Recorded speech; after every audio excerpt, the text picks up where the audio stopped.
1. What is up, freak bitches, wherever you may be, however you may be watching? Thank you for giving us just your time. Going to be doing something a little bit different today. Rather than talking about one movie, we're going to do our first franchise movie discussion, and I think we picked a really good one to get started on, and that is the Indiana Jones franchise of movies. A wonderful franchise, one of the best ever to be made into movies by George Lucas and Steven Spielberg. Obviously, so many great people involved in this, as well as some of the great people that I have here to talk about it with me today. The first one is, of course, the Dowager Countess herself, Lady Cora. How are you today, ma'am? I'm great. I had a good vacation, happened to be home, and I'm really excited to talk about this franchise. So happy Aaron's here with us tonight, too. Yeah, she is all rested, ready to go. And also rested, ready to go, ready to nuke the fridge. You can see him right there, is my man Jeremy. What's going on with you, brother? Well, let that be a cautionary tale. It's now a phrase that we use to, I don't think I need to explain it. Nuking the fridge became jumping the shark. That's the best thing about that whole thing. Yeah. And joining us for the first time in a long, long time is my good friend and one of the people that was the reason that we started this whole thing. Is my good friend Aaron Glacier. What's going on with you, brother? Oh, not much, man. I'm just glad to be back. And I do have to say, I don't know that nuking the fridge is the new jumping the shark. But if I had to see a campy 60s or 70s James Bond movie happen again in the near future, I want to see James Bond survive a nuclear blast in a refrigerator. Because that's some James Bond level shit right there. It's the one thing that James Bond has not been able to do, is survive a nuclear blast. Indiana Jones has done that. True story. Let's make it very, very clear that he will always, that for now, he has that on Indiana Jones anyway. But a little bit of background just in the films. I mean, they are what they are. We all know what they are. Let me go to my... about it real quick. I was not ready with the stuff that I needed to have. But it is basically, George Lucas in the early 70s had this idea for the archaeologist that goes around and does these crazy adventures around the world, and that became Indiana Jones. After some while of messing with it, first calling him Indiana Smith and a bunch of other things, he eventually got together and made this film that we now have as Raiders of the Lost Ark. And let me click on my thing again, because I don't know why my computer... I love that when he first went into thinking about this idea, he was trying to think of something that was James Bond-ish, but not really James Bond. Like the mystery and the adventure of it. Yeah, there are a lot of similarities. There's a lot. I mean, it's not unheard of in filmmaking, so whatever. But, yeah, I like that about it, though. Yeah, it is an adventure film series created by George Lucas, released through Paramount Pictures. 1981 is the first time we saw it. And the first movie, let's see, Lucas began production of the movie soon after the surprise success of Star Wars Episode 4, New Hope, the first film of the original trilogy that came out that we all saw.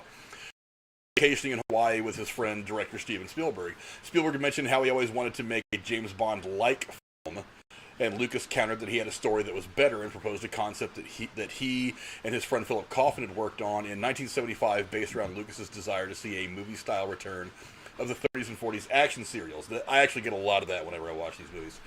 The story was set aside while Lucas finished work on Star Wars, but Spielberg's comment kind of gave him new motivation to do all this, and with Spielberg directing, he contacted Lawrence Kasdan, who was one of the people that was instrumental in helping Lucas create the Star Wars franchise, to write the screenplay. Mm-hmm. So we'll get to like the first movie. We'll go ahead and start on that one first. The plot was as such. What's that? Before you jump into that, I have a quick fun fact to drop in for the opening there. If it were not for the Indiana Jones franchise, we would not have Star Wars.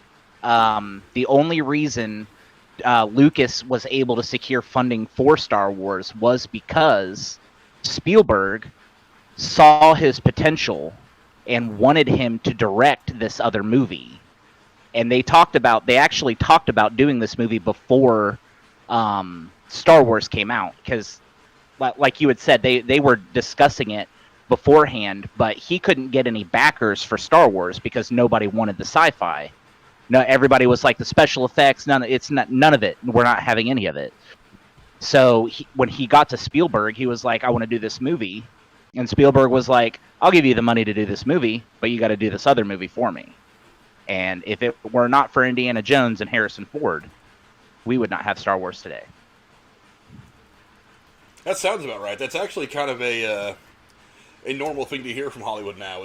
They'll agree to do this movie, the small movie with you, if you agree to whatever for this big movie they want to make a ton of money off of.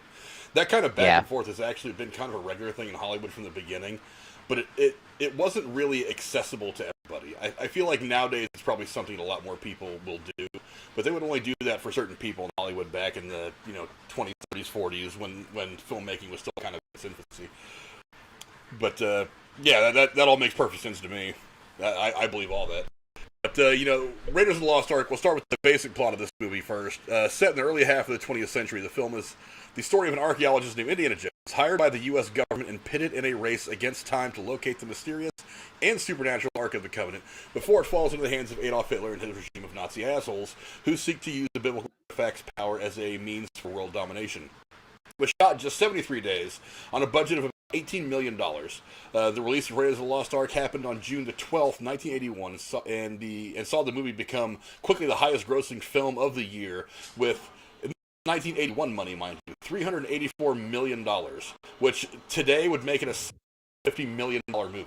So that's getting up in the Marvel area. Let's see, it was nominated for 8 Academy Awards, including Best Picture. It did not win that Academy Award, but won 4 others for Best Sound, Best Film Editing, Best Visual Effects, and Best Art Direction and Set Direction. And then, of course, it was released on video and home video and DVD over the years, and was actually restored in high definition for the video release as part of the Indiana Jones Complete Adventures. Let's just go for a minute and just kind of talk about the first movie. Aaron, we'll start with you. What did you think? So we'll call this the first movie, but from my understanding, Temple of Doom is supposed to take place before it. It is a prequel, but that being said, however, Raiders of the Lost Ark is the absolute pinnacle of Indiana Jones, for me at least. Many people actually. Yeah, Last Crusade was great, and I think Last Crusade was great specifically for the casting, but this movie was just everything it needed to be. You wanted to be drawn into this mystical, biblical, archaeological dig, and there's no other way that this movie would have come out. Tomb Raider doesn't hold a candle to this kind of nonsense. And the fact that he's a professor, this movie is perfect in my opinion. The way that they did the artifacts, the cinematography, even the little blooper reel section that made it into the final cut of the film where Indiana Jones was too sick on set to wield a sword, so he just shot the guy. Come on. This is the best movie ever. The best movie ever. And then, of course, the whole story behind that scene is just as funny. Yeah, exactly. So, I mean, this is... If I had to go back and pick a top 10 list, this would be close to the top. Raiders of the Lost Ark would. If I had to pick a top 10 franchise, this would probably rank second underneath Star Wars, in my opinion. This particular movie is the only reason why Indiana Jones is as successful as it ever was, in my opinion. Fair enough. I can't really disagree with a whole lot of that. Miss, what do you think? Beyond this movie being awesome because it was made or released the year it was born, I love this movie. It's my favorite Indiana Jones flick. The Brody character, the Marion character, and the Salah or John Rhys Davies character all create this, I don't know. I love the supporting cast in this movie. I like how they introduce the characters, how they very quickly establish the relationship connection between all of them. So you feel like you know them all very quickly before the story gets moving. And when the story gets moving, it's moving. There's no slow spots, no too fast spots. There's just enough flow that keeps you going and you don't go, wait, what did I miss? I mean, it's just all around perfect example of how a movie can be written and paced and edited in a way that is a wonderful experience for people in the theater or watching at home. I'm also quite fascinated with everything World War II. So the fact that they tied in some of the, Nazis, and I was always confounded how the Nazis got a hold of so much of art in Europe and during their control, and so this tied into their that, and so I mean, I don't know. As a kid and as an adult, I learned to appreciate this in different ways. And this is the first time I started to realize how amazingly handsome Harrison Ford is. So for me, this is the trifecta. And love the whole franchise, but this is the creme de la creme for me. Yeah, I agree with all that. Before I get on Jeremy's thoughts, I just want to say thank you to the Junebug Experience, well known to most people in the community. Thank you for subscribing. Also, the Extreme Shaft has subscribed to the channel. Welcome. We hope you like what you see. We'll go over to my buddy Jeremy. Jeremy, give me some quick thoughts on this first film of the franchise. I'm glad everybody fucking went first, so I don't have dick to say. So What's on your mind, man? There's a lot of shit on my mind. You don't want to go there. Well, Aaron said it. Like, when you think of adventure film, I would honestly think of Raiders of the Lost Ark first. It's kind of got all the nice little pieces of an action / adventure film that you'd want to see. You got, him going after a religious artifact for the government, before the good old Nazis do, as they do apparently, because it is kind of grounded in some truth. Like, Hitler was kind of fucking crazy. A little. Some occult stuff, but, got old Indy with his hat and whipped to come save the fucking day. Also, I'm just gonna say it. I said it last time.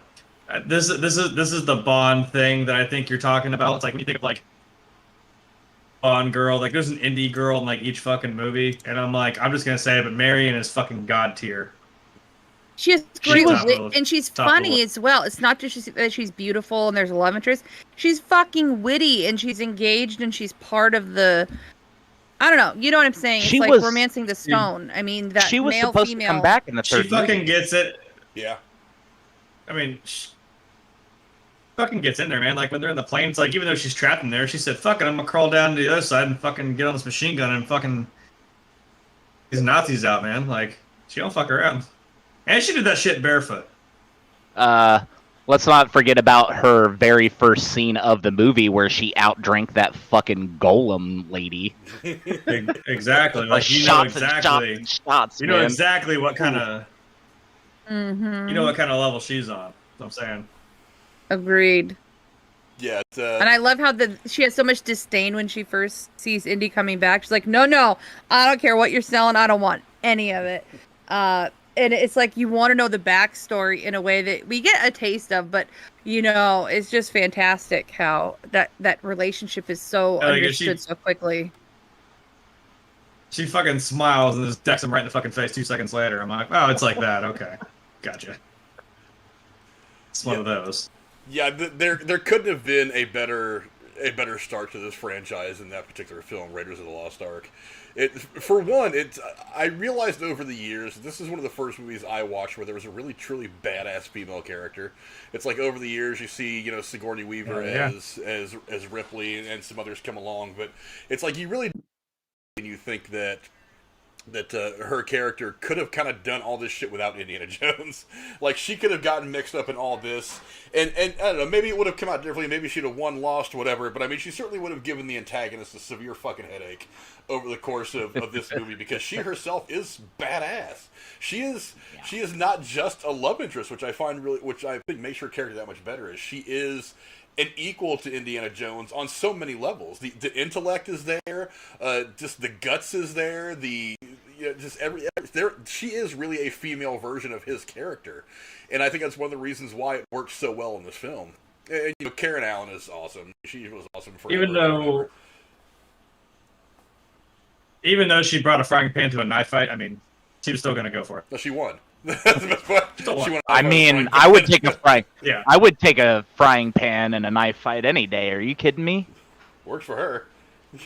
I mean, yeah, knock it out of the motherfucker's hands. But yeah, but there is just so much good about this movie. The way it was all put together. The opening scene is just epic. I mean, it's one of the most iconic opening scenes in all of film. Everything from the whole switch, trying to estimate the weight of that little artifact, and the quick switch, and then the surprise on his face when he realizes it doesn't work. The whole boulder chasing him through the cave thing, jumping out and having all those people there, the chase to the airplane. That entire opening scene was so exciting and dramatic. It really does suck you into the movie right from the get-go. And it just makes everything that much funner. And then of course, over the course of the movie, you have this like scenes like the one where the guy with the swords and Indy just pulls the gun out and shoots him all nonchalantly. It's like scenes like that are what really make this movie. Oh yeah. And and for those of you who don't know the story behind, see, because then you know, and it's not only that, but not only Han, but Indy shoots first too. Yeah, of course Han and Indy shot first. They survived. That's how you know they shot first. But and then there's the story behind that scene of Harrison Ford was, I think, battling a pretty wicked case of the flu when they were filming that day, and so he didn't really feel like going through the motions of fighting this guy. He just kind of whipped the gun out and shot him, and that's just kind of what ended up in the movie. He just didn't really feel like giving it his all because he was sick. But whatever. It just worked out great. There is something about the creative relationship between Lucas and Harrison Ford that has worked out pretty well on a couple of different levels over the course of several movies now, not just Indiana Jones, but Star Wars and some other things. But before we go too much further and get into the second movie, I want to say what's up to the chat real quick. Penny the Pooh is the first one in. What's going on, man? Really mysterious. He wants us to cheer on the Leafs in the playoffs. No, I'm still a Sharks guy. Sharks are in the playoffs. As far as I'm concerned, hockey season's over. Let's see. Who else is in here? Some other people coming in. Cora's on the call. Rachel, what's going on, Rachel? Junebug's in here. Haven't seen Junebug around in a while. Thanks for coming in, Junebug. Let's see, Looney Flicks is in here. What's going on, Looney Flicks? Hope you like what you see. Hope you stick around and come back for some more stuff. But, let's move on to now the second movie of the franchise. We'll go over a few things on that real quick as I bring it up. And it is actually the one movie in this series that is actually a prequel. And as soon as my computer brings up... I'm ready with all this shit, and now as soon as I click go live, it's always how it works. My computer's like, you take a minute before you pull this shit up. It is Indiana Jones and the Temple of Doom. Now, it came out in 1984, 3 years after the original Raiders of the Lost Ark, but it is actually a prequel to Raiders of the Lost Ark. It is set 1 year prior to the events of Raiders, and the story follows Indiana Jones journeying through India to recover a sacred stone stolen from a small village by a religious cult intending to harness its power, along with 4 more stones, to establish the reign of their god in place. The movie was obviously re-released in a bunch of stuff, and is also a part of the Indiana Jones: The Complete Adventures on whatever platform you want to buy that on. We'll go to you, Miss Cora. Just give us a quick paragraph what you thought of this second film in the Indiana Jones series. I loved it, but it was secondary to the first one released. I won't lie. I thought the chick in this one, what's her name? Kate Willie, was annoying.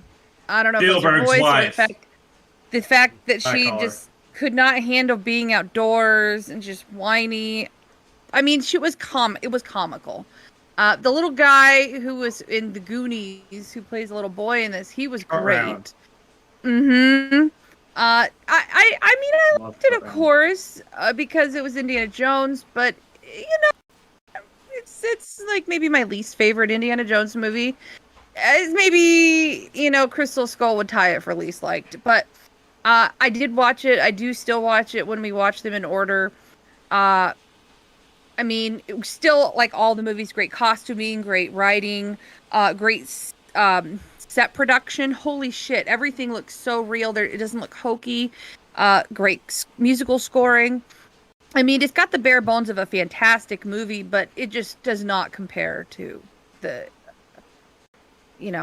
just doesn't compare to the Raiders of the Lost Ark to me. But it is an important part of the franchise, so I acknowledge its value. What are some of your thoughts on this film? I loved this film. It followed the same basic outline of Raiders of the Lost Ark, but my biggest issue is the same that Cora had. I did not like the female lead in this movie. She was too much of a California girl to be in the middle of fucking India. Like, get out of here with that. All I gotta say is romancing the stone all over again with that dynamic. Oh man. Yeah. But I don't know. I loved the concept of this movie. I'm very grateful that Raiders of the Lost Ark came out first, even though this is a prequel, and I typically like my movies to come out in chronological order. But if this movie had come out before Raiders of the Lost Ark, I don't believe we would have ever seen Raiders of the Lost Ark. This was a good movie, but it wasn't a great ore The only scene of this movie that I can remember with any form of real detail is Kalimar. Kalimar. And that's it. That's all I can remember. That and the basically what is this, like a Earth-based ripoff of the Fourth Element? Like, what's with these stones? Like, I don't understand. But it is what it is. I mean, it's a good movie, and I will watch it again tonight after I'm finished Raiders of the Lost Ark, which I'm like 3/4 of the way through right now. But is this one of the movies that I could sit down and watch 2 times in a row? No. Does you this can rate if you on my mute Willie's parts every time she talks.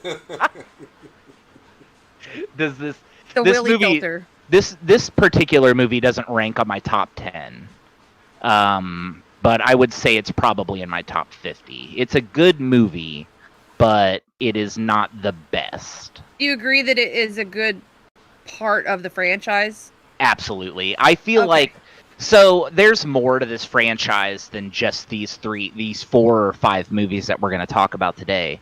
Because sometime in the 90s, they actually came out with young Indiana Jones that are even more of a prequel, take place when he's like still in high school or in middle school. I don't know. Like, that kind of prequel was better than this prequel, and those prequels were terrible. So, I don't know. It's just the whole concept of this movie. Was it great when it came out in 1984? Yes. Is it great today? I'd rather watch Jurassic World, and that's saying something. But before we get too much deeper into this, let's get to Jeremy and hear what he thinks about this second film in the franchise.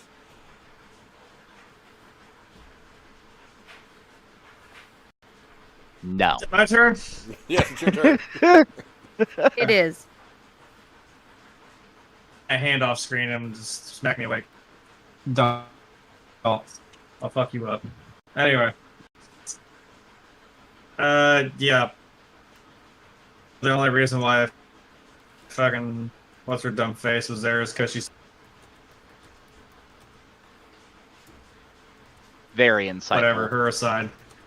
I think, as Indy said, the biggest problem with her is the noise.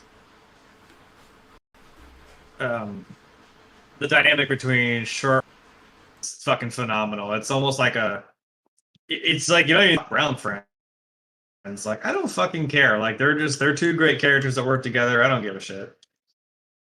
He said he caught him like pickpocketing him once, and he was just kind of, I don't know, he kept him around.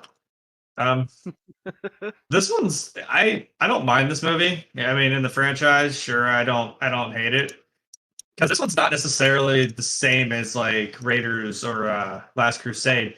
This one's not even about like a religious artifact. This is like some dark. This is like the darkest movie in the franchise. This is like some cult shit. This is, you know, like you said, fucking reaching into the dude's chest, pulling out his heart, and the fucking thing catches fire. It's like, holy shit, what? Well, that was actually We're kind just of trying to grab some stones so these people can have their fucking like crops back. Like, hello.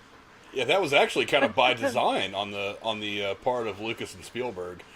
'Cause, from what I had read, both of them were going through divorces at the time, so they were wanting to write something kind of dark as sort of a way of not just making another Indiana Jones movie, but kind of a little bit of a cathartic or therapeutic way of dealing with all this stuff. But yeah, I agree with you guys. I love this movie. I love it almost just about as much as I love Raiders. Not as much. I mean, it's my third favorite, and the only reason it's not last is because of part 4. We'll get to that in a minute. But It's I mean, still it's still obvious- got its believable character moments, like where he fucking cuts the bridge in half. Yeah. Well, I don't even mind that. I mean, every time I go see a movie, there's a certain amount of suspension of disbelief. So yeah, I believe that the hero is always going to have everything work out for him that he wants to do. But again, we went from Marion to this pain in the ass woman who all she does is scream. It's like, come on, you can't expect to replace. I mean, and yes, it's a prequel. She makes women look bad. Yeah, it technically happens before the events of Raiders. I get it, but at the same time, it's like you can't give us Marion Ross and then give us this. You know what I mean? It was just so dumb. It's such a cliche damsel in distress bullshit thing to do. I was like, look, I would rather not have had a female lead in this movie at all, and just had it been Indy going through some adventure. I think that would have made it a better film. Because he had the kid with him. Couldn't the kid have been enough? Yeah. Yes. A sidekick was a bit different from what he had in the first film, because I never saw Marion as a sidekick. I mean, like I said, Marion was every bit as badass as Indy is. She's every bit as smart, every bit as aggressive, every bit is just go all out and just get this done. She is a female version of Indiana Jones, which I thought mixed very well. But it's like then you have this girl who the whole pouring perfume on the elephant. I'm like, what do you really think that's going to accomplish?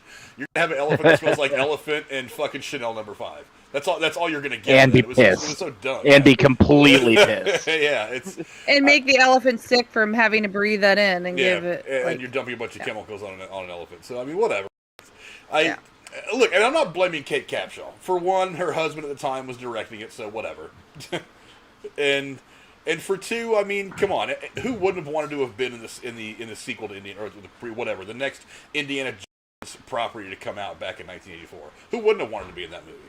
And Kate Capshaw was certainly huge at the time. I mean, she was one of the biggest female stars of the 80s. It just was a poorly written character. Yeah, the everything else was trash. great. The character was just trash. Other than that, I didn't mind the story. I mean, it's exactly the kind of thing you would find Indiana Jones doing. I mean, he's in India, some sacred rocks. I mean, this is it was a good Indiana Jones story. And I didn't mind, and I kind of liked the fact that it was darker. I mean, in the years since, they had said that they wanted to make a darker sequel like they did back in the day with Empire Strikes Back. They didn't want it just to be so light and fluffy. They wanted it to be a very dangerous, dark, scary thing to kind of balance out kind of the fun, goofy, craziness, zaniness of the first one. And I dig that. I think they absolutely hit it. But whatever. Did this one? I don't know. Did this one do as well on the box office? Oh yeah. Let me go look exactly to make sure. Let's see. Just barely. $28 million budget, so certainly a bigger budget. Let me. 300 worldwide, 331.1 million. Yeah, pretty close. Domestic 179.87. Okay. Yeah, pretty close. So it didn't bomb. No, it didn't bomb. It was about on par. It didn't make as much money as Raiders of the Lost Ark because Raiders of the Lost Ark had a lower budget, and Raiders of the Lost Ark made like 20 million more. Jeez. But it wasn't an unsuccessful movie. Well, that's good then. Probably contributed to the fact that there were 2 subsequent films.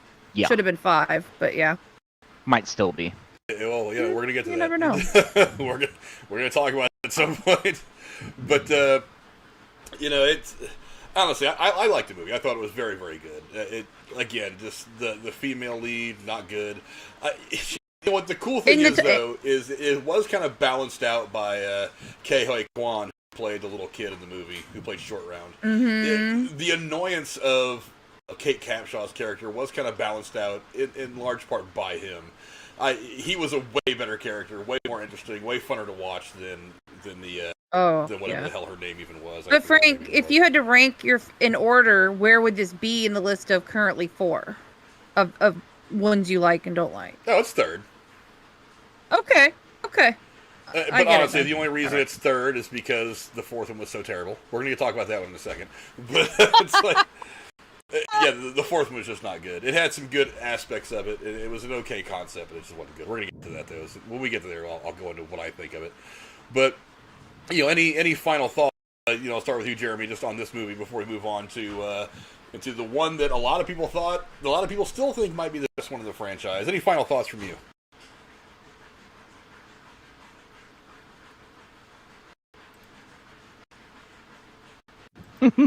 Or your perfume on elephants.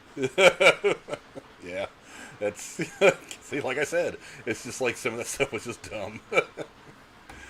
Although I was slightly amused by her reaction to the whole eating the chilled monkey brains and all that. That was the only time I found her role even a little bit amusing. Cora, what are some of your final thoughts on the film before we move on to the next one?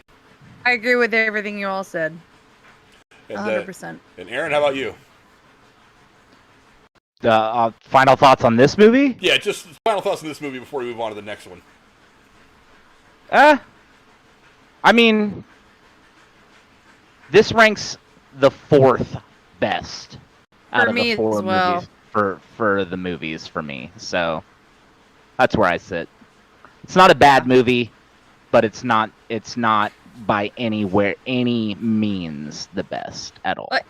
Like, do you agree with me, Aaron, that if you were talking to somebody who hadn't seen any of the Indiana Jones movies, I would say see all the other ones, and if you still have time, maybe catch this one? Yes.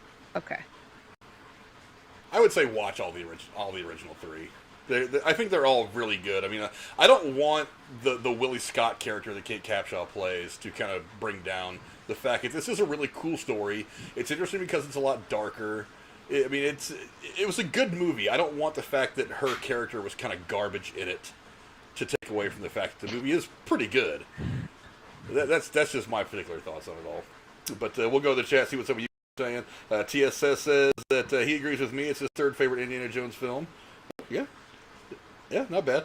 Let's see. Van Edwards says he's only seen the first one, but he enjoyed it. Oh, go check out. Well, go check out all of them. I always say watch the entire franchise. Don't listen to anybody who says you shouldn't watch one movie or the other. You should watch them all just to inform yourself. Because look, the characters might be good in a film of a franchise and it's still terrible. It's like Indiana Jones. I mean, there's absolutely nothing wrong with the way that Harrison Ford portrays the role in this film. He is still awesome Indiana Jones. There's nothing wrong with that at all. And Short Round is a funny character. And then of course you have all the little things they put in there like Club Obi-Wan and things like that. Yeah, stuff like that. That if you're a big George Lucas fan, you'll get a lot of the things. Looney Flick says my favorite is probably Raiders of the Lost Ark. He also likes Temple of Doom. Good movies. TSS is watching the Nets and Celtics game. Basketball season ended for me when LeBron had that dagger three-pointer in the playing game against the Warriors, and the Warriors gave it up in overtime against whoever the hell they played the other day. I like Rachel's comment. Which one? Somebody is fuck. She basically wrote, "We've all dated losers. Indy's no exception." That's okay. I did actually look past it, but yeah, true. I don't know. Is she saying something? Are you currently dating a loser, Rachel? No, she's talking about Oh no! I didn't even go there. I'm taking shots at Poor Jeremy. Yeah, just everybody's kind of with us right now on this stuff. So yeah, that's good to know. Now let's talk for a second about the third film as I go to my handy dandy computer and pull up all the stuff from 1989. Again, good year, by the way. They stacked this one up with a lot of casting stuff like that. Not only did they kind of make it a bit of an all-star thing to an extent, but they also brought in one of the goats with Sean Connery. But this one, Indiana Jones and the Last Crusade, it is the third film in the Indiana Jones series, released in 1989, directed by Steven Spielberg. Let's see, it is technically chapter 25 in the Complete Adventures of Indiana Jones. I don't really know. I'll have to look at it real quick. I know that, well, they don't forget, we don't, and we're talking specifically about the movies on this stream, but don't forget there is also a couple of TV shows and some other stuff that has come out around the Indiana Jones character that kind of makes is all, as far as I know, it's all canon. It's not like Legends like Star Wars, like they did to Star Wars after Lucasfilm bought them. But this stuff is apparently, as far as I know, all canon. So it all exists in some places, Zeitgeist. As of right now, it is all canon. Right now. But set 2 years after the events of Raiders of the Lost Ark, the story follows our archaeologist friend Indiana Jones as he discovers estranged father has gone missing while seeking out clues leading to the Holy Grail. Guided in his search by his father's diary, Jones learns that the Nazis are also interested in the biblical cup and must overcome them to be reunited with his father and find the Grail. Released on VHS in 1999, part of the Indiana Jones box set containing the first 3 Indiana Jones films. Special editions, the Adventure Collection, blah, blah, blah, complete collection, so on, so on, so on. It added some big names. It added, for one, I think this was the final film for Denholm Elliott, who played Mark Brody. I think this might have been his love final that film character. before he passed away. I think it was. And they added Sean Connery, the GOAT, Hall of Famer, great guy. Recently just passed away. Rest in peace to that guy. I mean, got so many things we can go into. We could talk for days about him. But this considered by many people to be probably the greatest installment of the franchise so far. Jeremy, what are some of your thoughts on this film?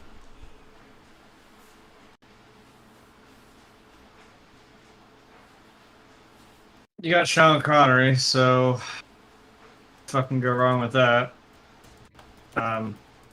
Again, another really. I guess when you think about it, all 3 movies have a good dynamic to them between 2 characters, like you said, like Indy and Marion in the first one, Short Round and Indy in the second movie, and then this one, like, him and Sean Connery playing father and son is just kind of hysterical because Dad's kind of a fish out of water, like he's more of the bookworm type, so it's kind of funny to see them, forth. And I think the funny thing is I think they said Harrison Ford and Sean Connery are only like 11 years apart in age. Funny because you can totally believe that they're actually, their father and son. Yeah. But we're back to religious artifacts, so I'm cool with that. We're going for, the Holy Grail, the Holy Grail. Yeah, Aaron, what are some of your thoughts on this film? Oh man, this movie was so good that I honestly sometimes have a problem picking between this and Raiders of the Lost Ark. But and I think it boils down to specifically because of Sean Connery. Mm-hmm. I'm not 100% certain that that's all that does it for me, though. I mean, the whole concept of this movie was great from start to finish. They're like, we're going to pick up this artifact. He's hunting the whole thing across the world. His dad found it. He can't find his dad. His dad's missing. He finds his dad. Nazis burn everything down. He meets fucking Hitler. He meets Hitler. And Hitler It's his autograph, for signs fuck's sake. his fucking journal. Like, get out of town with this nonsense. And then I think what it really boils down to is the way that they did this particular movie. We get all the way through the entirety of the movie. He's busting myths left and right. It's like, oh, there's ghosts in this hallway? Nah, it's just light-triggered guillotines that cut people's heads off. Oh, this isn't really an invisible bridge. It just looks invisible. And then we get to the last thing, and it's like, oh, here's a cup, but make sure you pick the right one. Dude, why do you look like you're dead already? Oh, because I've been alive for 2,000 years? Yeah, okay. That sounds about right. And then they're like, it's just a cup, and he drinks from the cup, and the dude fucking melts, and it's like, wow. I love that. Wow. I think that's what does it. I think that's what does it for this franchise, is that we get through all of these things, and everything is normal. Nothing crazy or strange or mythic happens until the last 10 fucking minutes of the movie, and then it's like, ghosts come out of a box and melt everybody who looks at them. This dude rips a heart out of somebody's chest, but they're still alive. Yeah. This cup melted that dude, but this other cup saved that dude's life. Like, he got shot in the heart, and this dude's alive now because of this fucking cup. Like, what? Like, this is nonsense. It's wonderful. It's perfect. And it's the exact kind of archaeological thing I wish would happen in real life. And I think that's what gives this franchise its boost. is people look at this stuff and they're like, yeah, I want to raid Ra's temple, and when I open the casket, have the staff of Ra, and I can point it at somebody and melt their fucking face. Let's do it. And that's they captured that perfectly with this movie. They captured it perfectly with Raiders of the Lost Ark. They did a pretty good job of it in the second movie, and I'll continue my tirade on that once we hit the fourth movie. But yeah, I love this. I love this movie. I absolutely love this movie. It's so good, start to finish. There's not a single thing that I could say that's wrong with this. I just want to point out that half of my baseball team has been in the chat, going back and forth and stuff like that. What's going on, Hunter? What's going on, Nate? What's going on, Michaela? What's going on, Greg? Good to see you guys popping in. I hope your parents don't hear me swear endlessly over the course of this live stream. They'll hear me do not it, suitable for children for a reason. I guess I should have warned you guys before. I said, hey, guys, I have a YouTube channel. Come check me out. But, but what's going on? There's Braden. What's going on, Braden? Yeah, I guess we'll go to Cora real quick, since Aaron gave us pretty much his basic thoughts on this film. Cora, what are some of your thoughts real quick before I give mine? Well, first of all, I agree with everything Aaron said. This movie, for me, I knew, blimps were used in years past, but to actually see it done in a movie like this was fucking cool. I don't know, just the detailing of the small things of like how they showed where he was going on a map with the little plane icon, and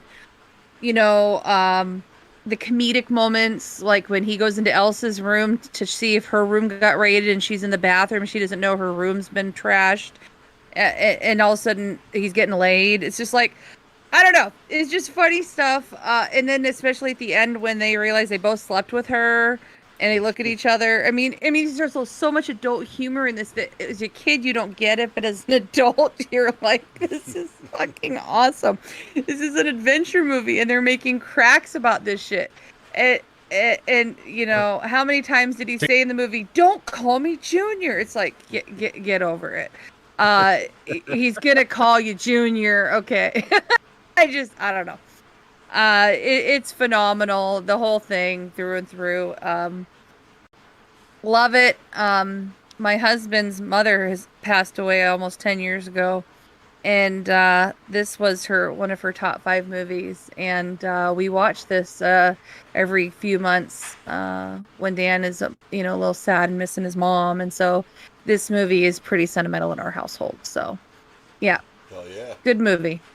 Yeah, a wonderful finale too. I mean, if you want to disregard the fourth movie, this was kind of the perfect ending. Yeah. I mean, and even I think at the time, probably Spielberg and Lucas even thought that this was going to be it, because they put in that beautiful scene of riding off into the sunset on the horses.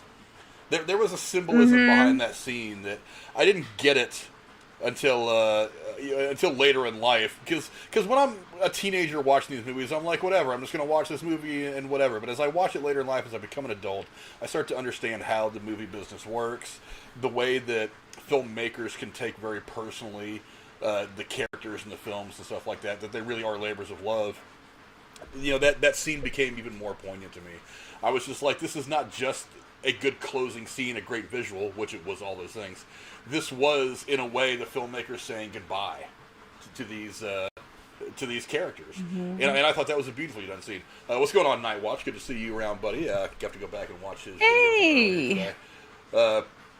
But yeah, I mean, so if you want to disregard the fourth movie, which I don't, because I think it fits, sort of, but it really was kind of a perfect ending. Remember, at the time, trilogies were kind of rare.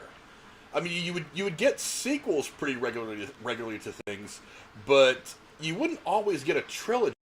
There was still something that was really, really hard to sell the idea of a third film to a lot of people in Hollywood. I mean, even back in that time, we hadn't gotten even an inkling of a Terminator 3 yet. Terminator 3, and that being as big as a franchise as it was. Well, I mean, the first Terminator came out. Terminator 2 didn't come out until 91, something like that. Am I right? I think that's about right. But Terminator 2 didn't come out until then. I mean, even then, it took a long time for us to see Terminator 3. So for the this time, trilogies were not a big thing in Hollywood. It was very, very rare. I mean, at that point, the Bond had already had, probably 10 or 15 movies. And, there were a couple others, but like Star Wars and things like that. But it wasn't really a normal thing. But to see them go out and to make the kind of money that they made were phenomenally huge movies. Mm-hmm. But yeah, it really was a great ending. And again, it seems the best Indiana Jones movies, the two that people always put at the top of their list, are Raiders and Last Crusade. And they all deal with Nazis as kind of the antagonist, but they all deal with some kind of a spiritual Christian artifact. And I don't know if it's something in the way that George Lucas writes, or maybe he's kind of in touch with that kind of section of storytelling that it works really well with him. Mm-hmm. I don't really know, but those are the two movies that are by far, to me, the best in the entire franchise. And that's what they revolve around.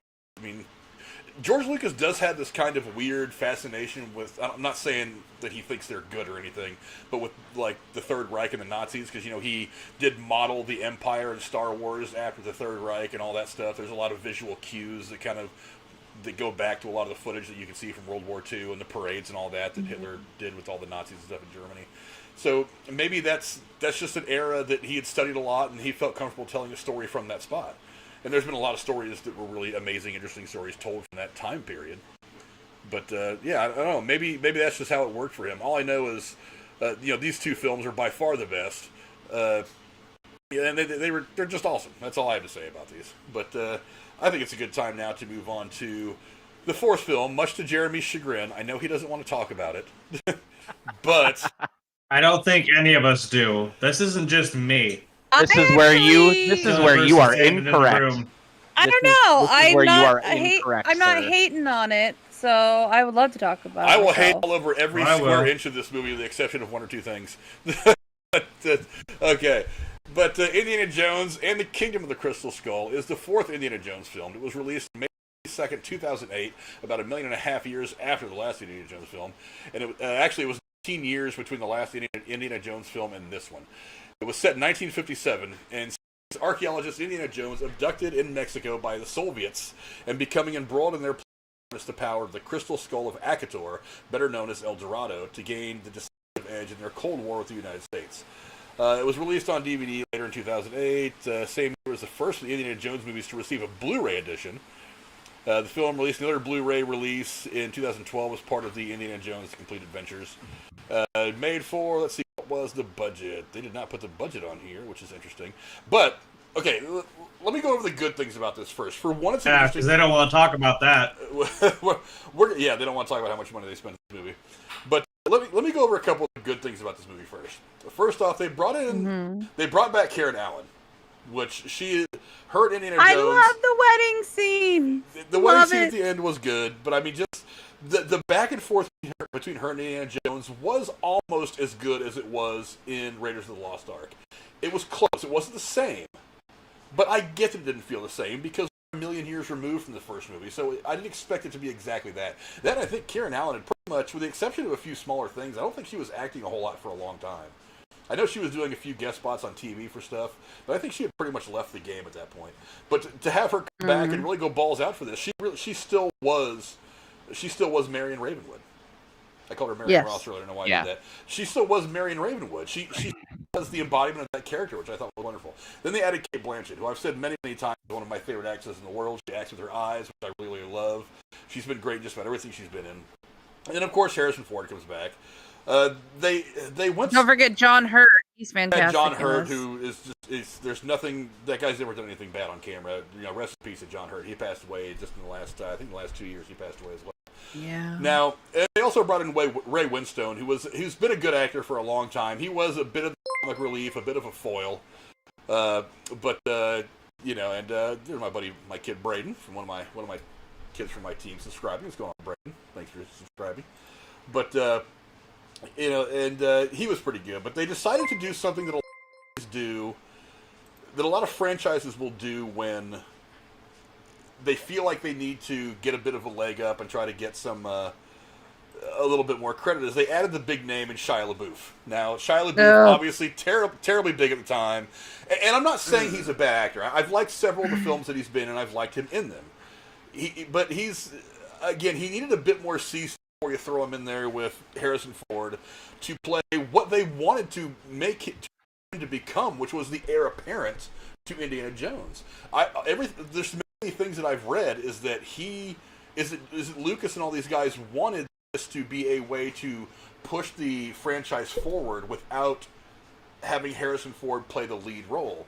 So the idea was that Shia LaBeouf's character would come in, and in the next couple of movies, he would be the one out there doing the adventures, with Harrison Ford taking more of a supporting role and kind of kind of helping push his character onto his journeys.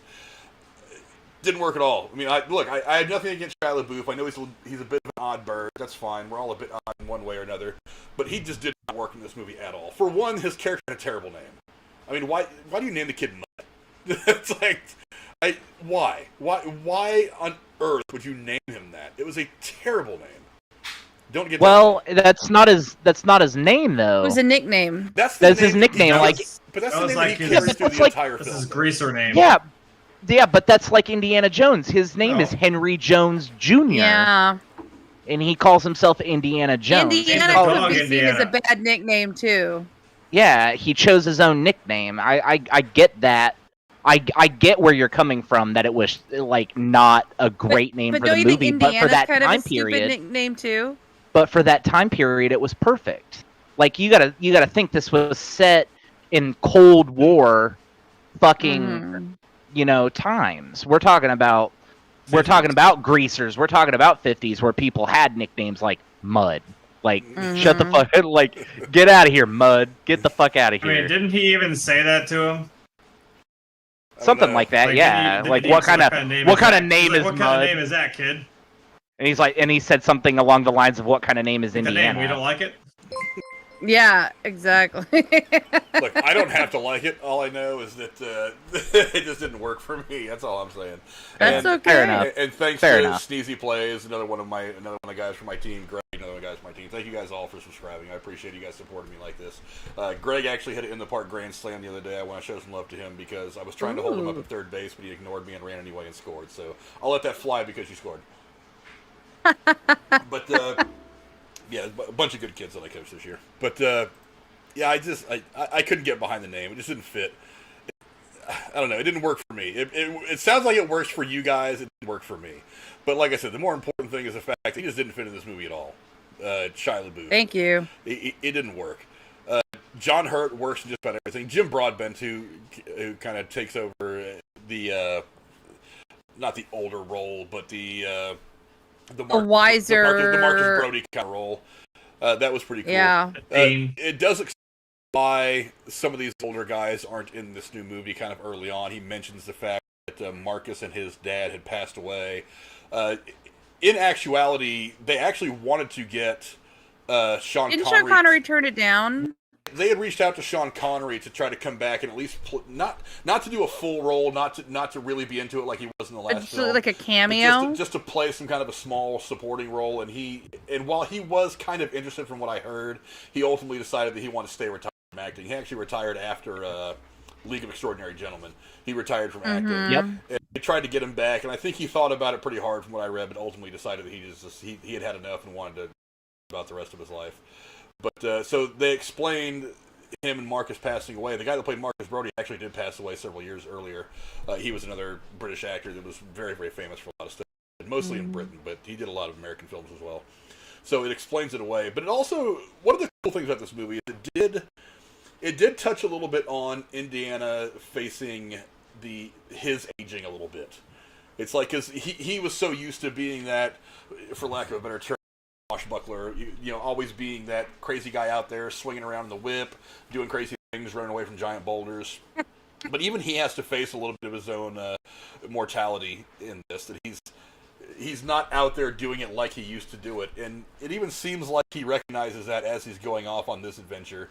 That he's kind of walking out there with the achy back, achy knees, and he's maybe seeing the end of the road, at least for his adventure in the world. that that's probably coming to an end, and he's going to be limiting himself to the classroom for the rest of his life. But I don't know. It's some things about this movie that worked, some things that didn't. Jerry, what are some of your thoughts on this film? I know you have plenty, and not all of them are good. Movie sucks. He nuked the fridge. He nuked the fridge. He did, in fact, nuke the fridge. I'm pretty sure that Jeremy's going to leave it at that for right now. And we'll go ahead and give it a Lady Cora, and we'll hear what she has to think about this particular film. For being so many years after the third installment, almost 20 years, just shy of 19 maybe. 19. I think it's pretty good. I mean, like, you guys didn't hear this part of the discussion, but Aaron briefly said something before we went live saying, there are people either... Well, I'll be quiet because Aaron might want to say it. But the point is, it was a little hard to, follow the whole alien concept for me, but I loved the movie inherently. It's not high on my list. It ties for being in the bottom, but it's still a part of the franchise. I really appreciate it. I think they did a great job with the storyline. The pacing was decent. I was not impressed with Shia LaBeouf's character, but here's the thing. Even if you don't like his character, it really showed you how... I don't know what I'm trying to get at, but if you had to imagine Indiana Jones having a kid, of course he's going to be wily and, adventurous and difficult to maintain any type of, decorum. And so it seemed kind of appropriate that his character was written the way it was. And I just love that they got married at the end. Love that part. I don't know. I'd watch it again. And it's not my least favorite movie, and it's a part of the franchise, and I kind of actually like it myself. I like it more than I do the prequel. Let's put it that way. Okay, fair enough. Aaron, what do you think? God, all right, so I love everything science fiction. Absolutely everything science fiction. So this movie brought in all of the parts of archaeology and mythology and science fiction that I absolutely wanted to see in a movie together. I loved this film. It was a great movie. I disagree wholeheartedly with you. I think Shia LaBeouf was the perfect person to play in this role. I guess the way that I look at it is, you look at some of his older movies from before this one came out. Dirt. What was that one called? Holes. Yeah. And that movie was perfect. Holes was absolutely the perfect fucking movie version of a book. Nothing has ever come closer at all. They cut nothing. It is literally word for word and scene for scene the book. And it was mostly Shia LaBeouf's acting in that movie that sold it. I think he played the character in Indiana Jones 4. I think he played the character exactly the way he needed to. And it goes back to like how I brought it up earlier, where, this movie's set in what, like the 50s, the 60s? It's set something like 57. 57. So I mean, look at the time frame. He acts like a kid acted in the 50s. Yeah.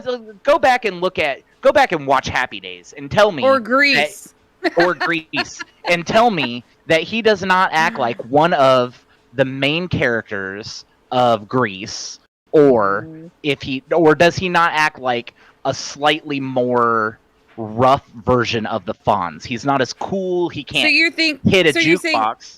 I think he played that. I think he played his role perfectly. So you think people's complaints about shouldn't be so much geared towards him? It's about the way the character was written. Yeah.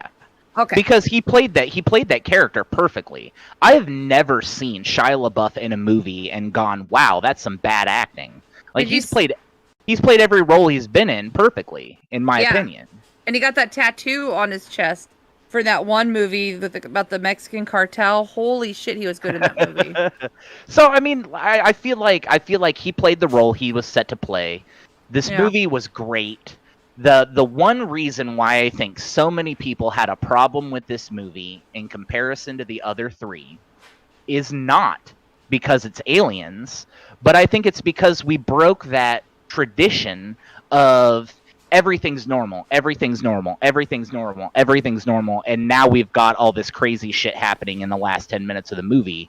There's lights, people are melting. Spaceship coming, like lifting, rising out of the Amazon. But we broke that tradition with this movie in the first 5 minutes of the film when they showed the fucking alien skeleton and then how magnetic it was, and then they immediately followed it up. Like, not even halfway through the movie, we've got these like pygmy fucking zombie things shooting darts. Like, I mean, this movie was the most fictitious of the three.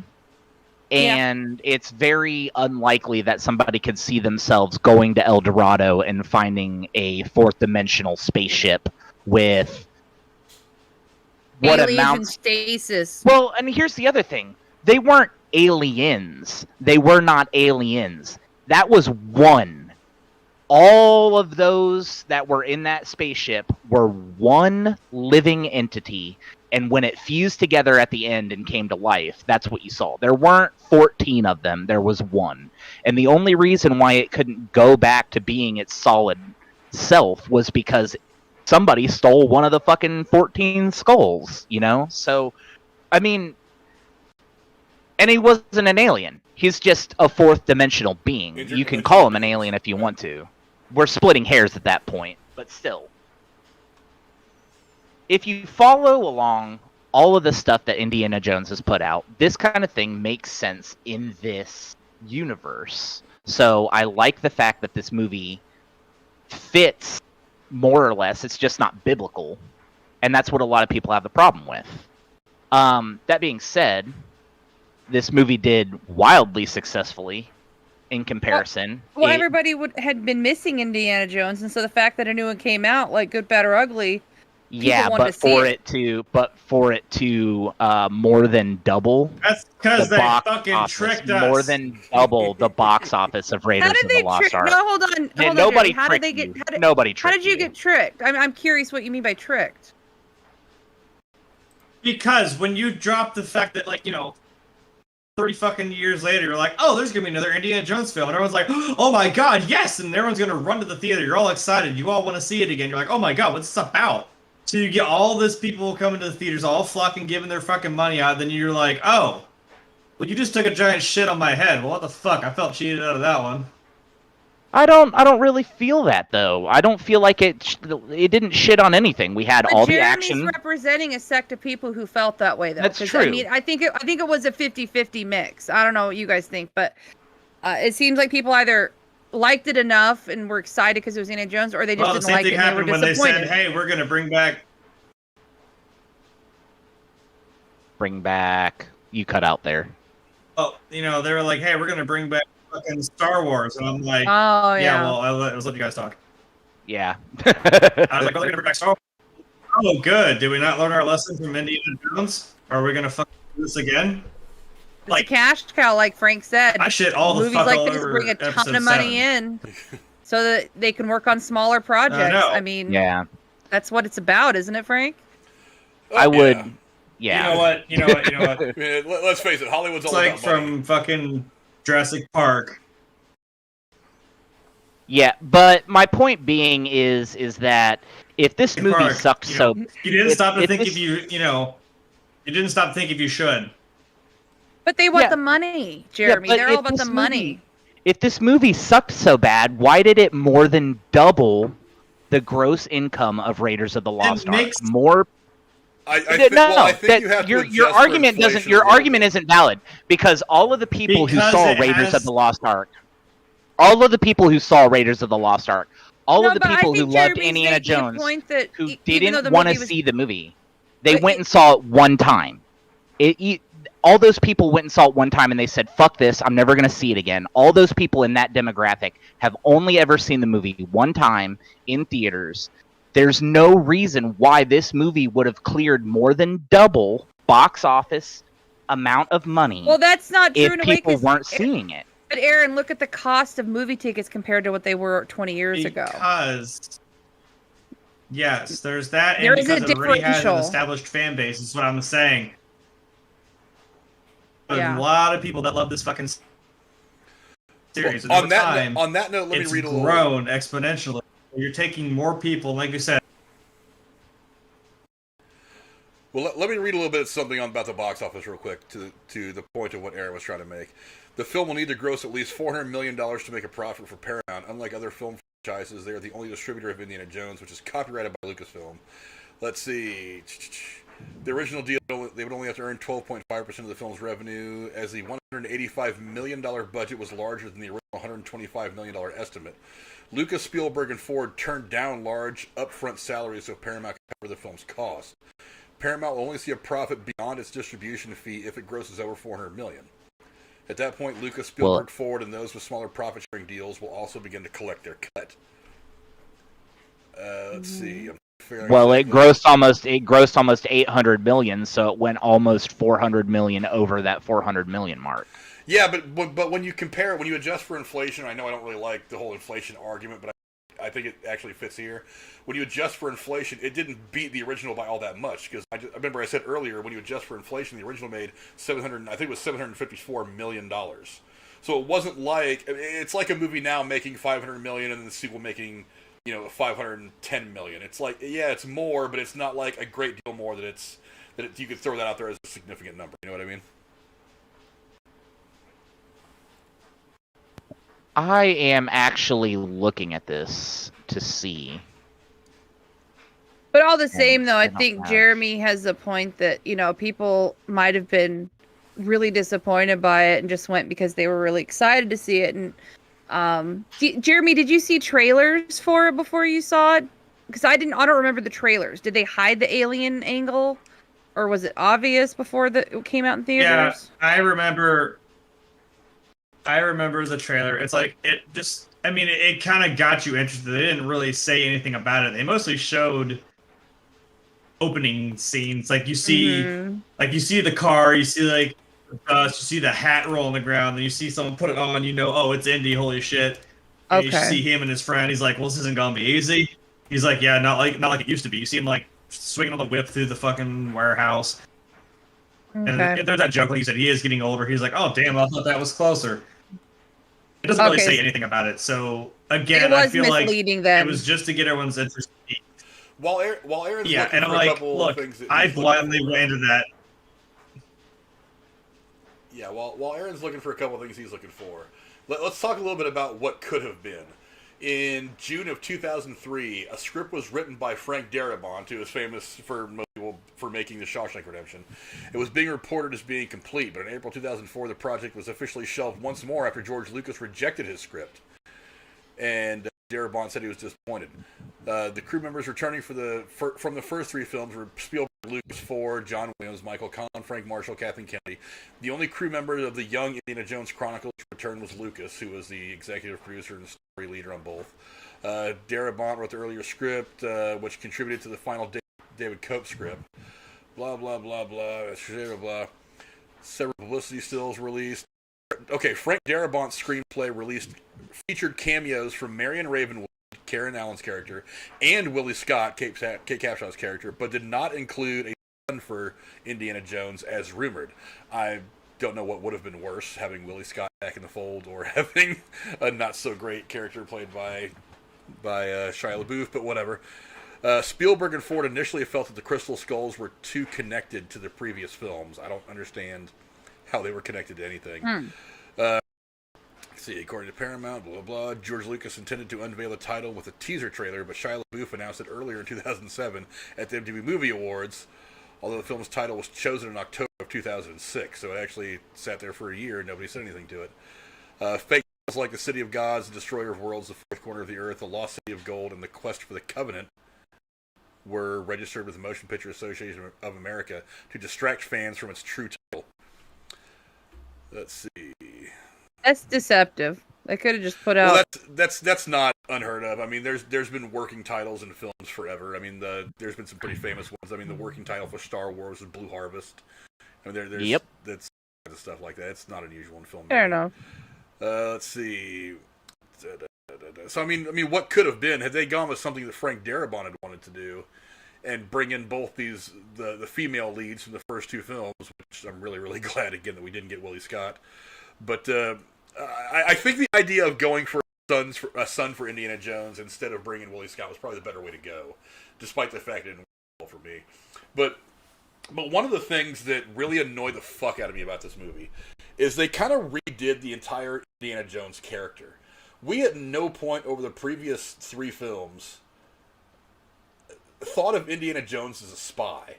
And then we find out after the opening scene, the whole chase and all that stuff through Area 51, after the whole nuking of the fridge, that he had actually been going on these missions for the United States government to get information. So it's like all of a sudden you're a member of the CIA in the first three movies, we just never knew it. To me, it seemed like you're trying to rewrite the character, or you're trying to insult us by saying we should have figured this out a long time ago, we just were too stupid to know. I don't think that's what they were trying to go for with that, though. That's how it felt when I was watching it, though. I mean, somebody who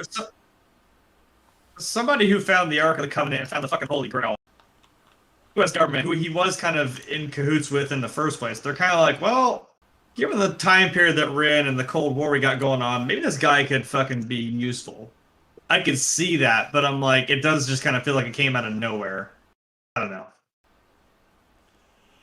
It was. I agree. It was Cool, something weird. about the character that was never ever alluded to in the first three films. So why would you throw? Well, it and I don't make it think significant. I know it wasn't, and I don't think that they were trying to make it seem like he was doing that during World War II. He was doing it during the Cold War and during the years prior to this. But I don't think it was. Okay. It was like a new profession that he That's took what I'm after the saying. school closed. After the school closed, he stopped being a professor because he was in the field so often, and his experiences from being in the field allowed him to be the perfect candidate for the CIA. Nobody would suspect an archaeologist of being That's a what I'm secret saying. operative. I still don't like that. So I think it was Expect after. an I don't archaeologist think to it be was. out there doing this in the first place. But even if that's the Yeah. case, though, it still doesn't fit to me. You turned him into a professor / archaeologist, and then just without any warning, he becomes a spy. I mean, that's one of the reasons why I've completely lost interest in the Fast and the Furious movies. They went from just being some car thieves and some truck hijackers to being super spies that are flying cars around space. That's too much of a jump for me to just accept that. And granted, again, suspension of disbelief, but they made that, it's so sudden. You know what I mean? They just kind of hit us in the face with it with that whole interrogation scene. I was like, wait a minute, so now he's a spy? That's not really what... That's not Indiana Jones's character. So are you saying, Frank, for you it kind of ruins some of the lore of the whole franchise and the character? It redefines the character in a way that I thought was too much. Gotcha. Now if they would have actually sprinkled some of this stuff into the first three films, I might have bought it a little more and been like, okay, you're just going to examine that more in this film. Okay, fine. But there's no part of Indiana Jones that is a spy, at least not in the way that he discusses being a spy in that interrogation scene. There is no part of his character that is that through the films. So they just kind of threw that in there and redefined his entire character. Not only did they redefine it in a way that didn't really fit, but they did it all off camera. They didn't give me a chance to get used to it, to understand what they're trying to do with it. I was like, why? Sorry, it's Indiana Jones. It's not some side character. I mean, this is the guy who runs this entire franchise on screen, character-wise, anyway. I was like, when you just change that thing about him around suddenly, I don't know, it just didn't work for me. I don't know if I'm explaining myself the right way, but I mean, I get it. It tainted for you the legacy of Indiana Jones. It doesn't taint it. It just redefines the That's character. what this in a way movie that I'm not did. used to. That's what I'm trying to say. They raped Indiana Jones. I don't know if you guys. Yeah, they did. Thank you, South Park. South Park. But they fucking right in front of us. Yeah, it just didn't work for me. I mean, and to top it off, they didn't even really expand upon that over the course of the rest of the movie either. It's like you sit here and you're listening to this interrogation scene where he's being talked to by all these government people, and they hit you with this part of him that you never saw. and then they never really explore it the rest of the movie. They kind of transition that into just kind of another adventure on the part of Indiana Jones, and don't explore it at all. It's like, wait a minute, how are you going to give me this and then take it back from me and not make it a significant part of the character moving forward? It just didn't. I just didn't like it. It didn't work for me at all. I mean, narratively, it didn't work. I just didn't get it. Did the rest of the movie make up for that, or did it still kind of just leave it tilted? No. Not Well, so that's much? what I'm saying. They didn't explore it at all. So there was nothing they did to try to make up for it. It was like, okay, we're the opening scene, Indiana Jones doing Indiana Jones things. Okay, I'm into it. I like the opening scene. It was as good of an opening scene for an Indiana Jones movie as I've gotten out of anything else, and I liked it. But then after that, I mean, he has the conversation with Kate Blanchett's character. Okay, fine. Then all that turns into the interrogation scene. And they're sitting there talking about how, I didn't know this guy was a double agent. We ran 30, 40 missions together. And it's like, wait a minute, what missions? Well, let me ask you this, Frank. If I stuck you in World War II as an archaeologist who went up against Hitler twice and beat him twice in the field, would you be surprised if the CIA recruited you after being able to successfully thwart Hitler's fucking stupidity twice on accident? In real life, I wouldn't be surprised. That's what I'm saying. But we're not talking about real life. So, we're talking about the movie. But we are talking about real life, though. How is the U.S. government going to look at this guy who stopped, what was his name, Hines, in the first movie, from getting the Staff of Ra and finding this world-ending Ark of the Covenant that melts people and giving that to Hitler so that Hitler can take over the entire world, or in the third movie, successfully get the Holy Grail and keep it from Hitler so that Hitler does not in fact become immortal and take over the world. He's the biggest enemy in history at that time, and you're telling me that this guy thwarted Hitler twice and you're not gonna go after him even in the movie? Like, I feel like he's already worked with the government so much, it makes sense for them to pull him in. And it doesn't necessarily say that he was CIA. He was working with the government and running missions as a spy. That does not necessarily mean he was employed by the government. Well, he was a spy. He could have just been... He wasn't. He was a spy. I mean, because he does mention running missions for the government, 30 or 40 of them. So, I mean, I don't know how you want to define him on the books, but I mean, just as the generic term, I would say spy. Fair enough. But I mean, but also at that time, like I said, I mean, it makes sense. But in 1945, Hitler's dead.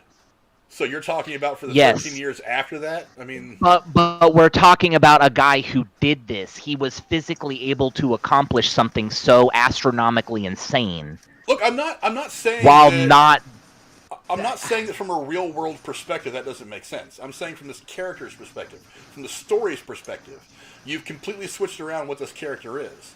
It's like if I would, I mean, because if you want to, I mean, compare it to Han Solo.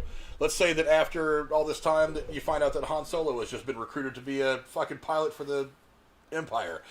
You can't redefine the character like that, especially off screen. That's a big change. You know what I mean? That is a significant alteration to the character, and it didn't explore it any time after that in this film. It didn't give us a chance to even digest it. One of my problems with It Chapter 2 was the whole Richie is gay subplot. They did the exact same thing in that movie, and I hated it. Wasn't he gay in the book? I've never read the book. I don't know. But the problem is if you're just going by the films, in the first film it doesn't talk about this at all. In the second film, it gives you that indication, and you have a couple of these scenes where it's really, really heavy, and then they never explore that for the rest of the movie. They did the same thing there, and I was just like, really? How are you going to do that and then not explore it more?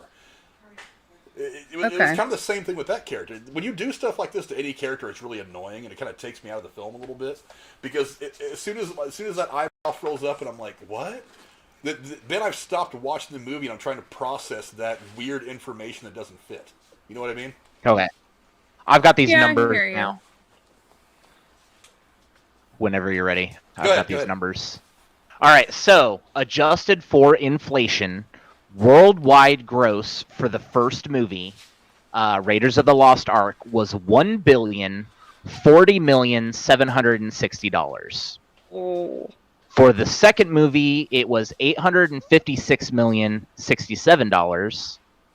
For the third movie, it was $1,019,530,000, and for the fourth movie, adjusted for inflation, $975,384. So, in order of highest grossing to least grossing, 1, 3, 4, and 2. So you were right.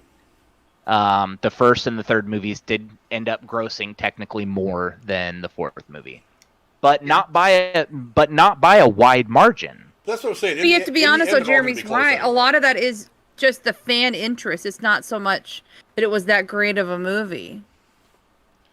Well, something to think of about these movies, though, is like Indiana Jones, Marvel, Star Wars, stuff like this. They're not just movies; they're event films. These are the kind of movies that most people. I mean, I went and saw Force Awakens 7 times in the theaters. It's like, I mean, I'm sure Jeremy, and Aaron can attest to the fact that when one of these movies comes out, we'll go see them 2, 3, 4 times, if not more, depending on the film. Easily. So the fact that so many people went to Indiana Jones and the Kingdom of the Crystal Skull, watched it once, and were like, meh, I'm not going back. that's pretty telling for this film. I mean, can you imagine how things would have changed? I mean, historically, if people would have gone to Avengers Endgame and then not gone back. I mean, I personally went and saw it 3 or 4 times in the theaters. No, I saw it like 6 or 8 times. I mean, imagine what the box office for that movie would have looked like had we all gone once and not gone back. Yeah. I mean, I'm willing to bet that I put in a good 2% of their overall box office all myself. I mean, that's what I'm saying. These films are event films. They're films that people go see multiple times, 2, 3, 4, sometimes way more if you're an uber nerd like some of us. But yeah, but that's just how the box offices work. But I mean, I had a feeling this fourth film was going to start a lot of a debate. It's a big thing. Jeremy was chomping at the bit. I mean, you could tell by his sign in the back that this was something he wanted to go into. I knew Aaron was going to have some strong opinions. I love this movie. I love it. Don't get me wrong. I love this movie. There's no reason why this can't be part of the franchise. There is none. Don't get me wrong. Yeah, they did change things here and there, but everything's got to change. It's 20 fucking years, man. Well, something's got to change. We can't expect them to be the same exact fucking Indiana Jones 20 years later. Yeah, actually like how they kind of the concept of it I didn't mind. I mean, because you couldn't go back to Nazis again because it's in the 50s. The Nazis are pretty much gone, so you can't go back to that. You don't really want to go back to doing like a religious artifact because then you're going to run into the same problems that people ran into with like Episode 7. It's just a rehash, blah, blah, blah. And you're going to have those people kind of shitting on it. You had to do something different while at the same time trying to tell one of these Indiana Jones stories. So by bringing back Marion Ravenwood, cool. I mean, you've connected it to the original film, which is most people's favorites. By bringing in somebody like John Hurt and some other people, you've got some great actors. You brought in the name of Shia LaBeouf, fine. But by giving him kind of a different adventure, this weird, not spiritual, multi-dimensional kind of, making it a bit more sci-fi, that's a road that they hadn't gone down with this character. So I get taking a chance and trying to do something that was going to hit well with the audience back in the mid-2000s. I get it. It's just the execution. Well, and then there's the other part of it that a lot of people don't take into account because a lot of people don't see it as canon. The stories, the books, the comic books, and all of that stuff dives into this mythos. And I wouldn't be surprised if there are episodes where Indiana Jones was a spy in that shit. And that's why it happened. We just don't know about it because we only ever watched the movies. We only cared about the movies. I didn't look too far into the comic books, but I mean, I know enough about it to know that this wasn't as far outreaching as people think it was. I agree. Got a donation. Shit like this happened in the comics and stuff. Sorry, continue. I just want to show some love to Nicky J. He dropped a 420 on us like he does on several shows here and there. It played, but it played like really, really fast. I don't know why. He said, the almighty weed god is here. Shout out to all my nickels in the chat. All my nickels in the call. Love the show. Yeah, we love Nicky J. Go check him out.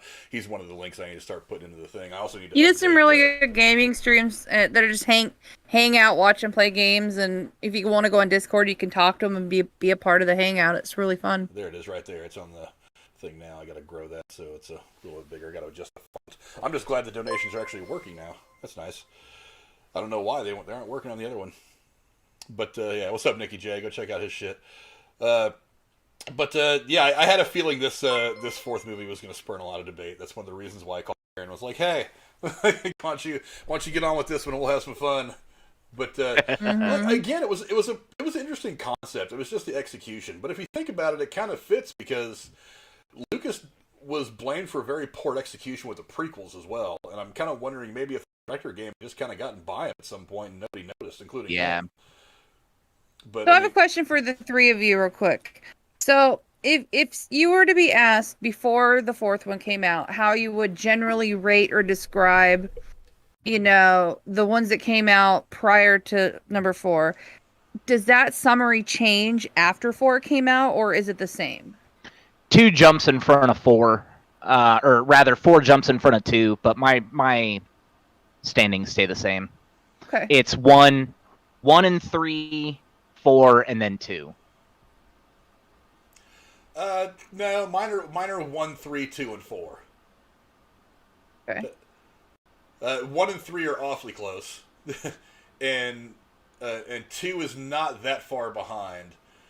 Like I said, still very good. A good Indiana Jones movie. The Willie Scott character was kind of a drag, but I like the fact that they tried to make it feel a little bit like Empire Strikes Back, a little bit of a darker tone, things like that. And also the subject matter of that was actually really interesting. You're talking about child labor and stuff like that. It's a pretty it's a pretty dark thing to try to work into a movie. But yeah, like I said, I like the fact that they made it very dark.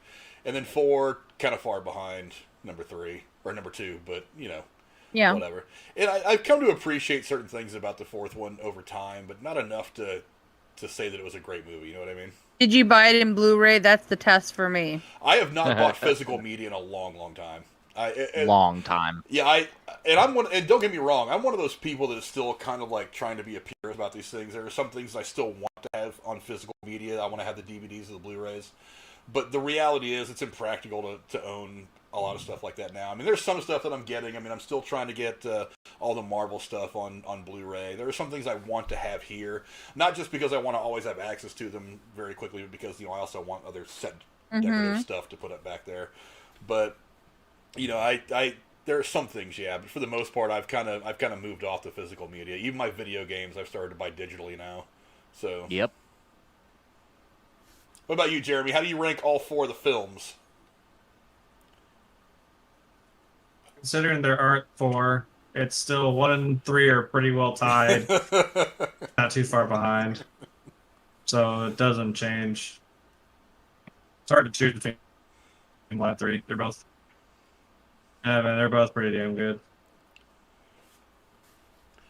Well, we kind of indifferent about 2. Yeah. Well, Cora, how do you rank the films out of curiosity? That's the question. Let's get to you now. How do you rank them? I would say 1, 3, 4, 2. Okay.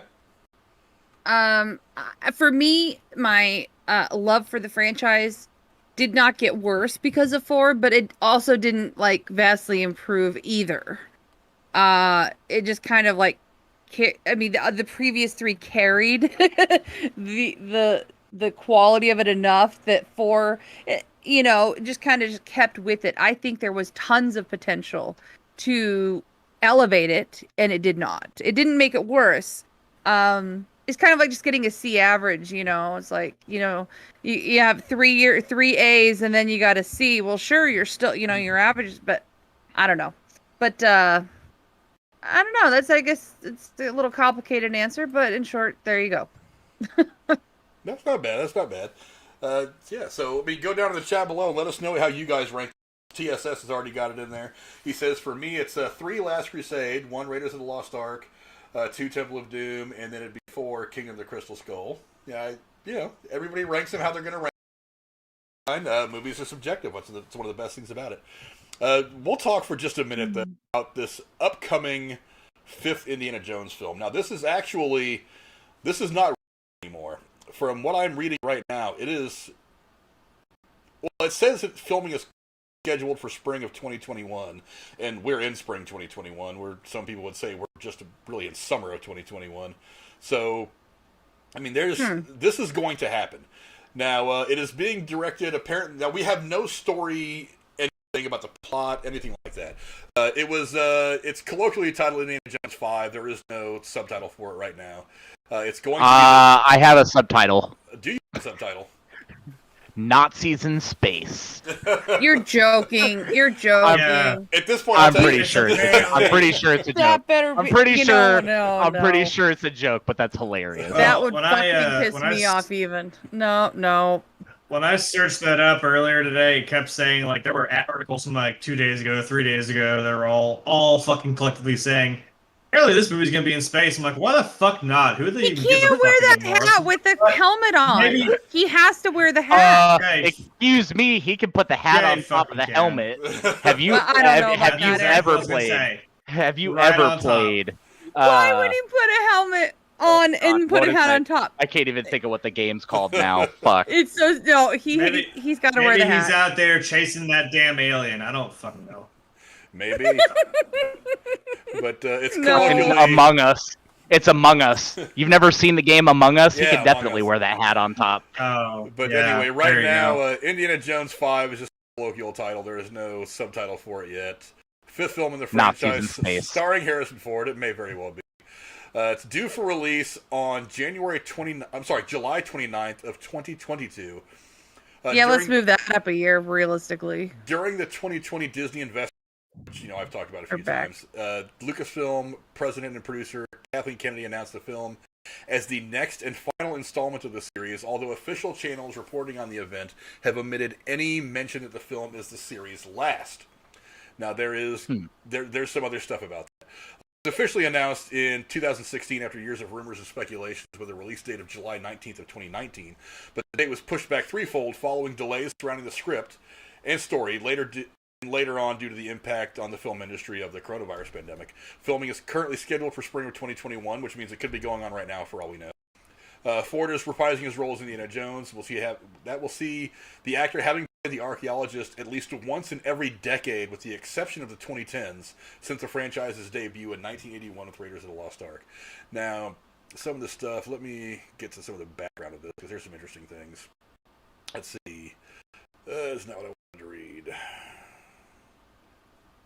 Is there any hint of Shia LaBeouf joining us? No. for Not this that not movie? that I've seen, but there is Mads Mikkelsen, which I would be interested in seeing if Oh he's my gonna god, be I'm the- a huge fan of him in Hannibal. I wonder if yes. they're gonna try and like de-age him in the film so that he looks a little younger and plays an older version of Shia LaBeouf's character.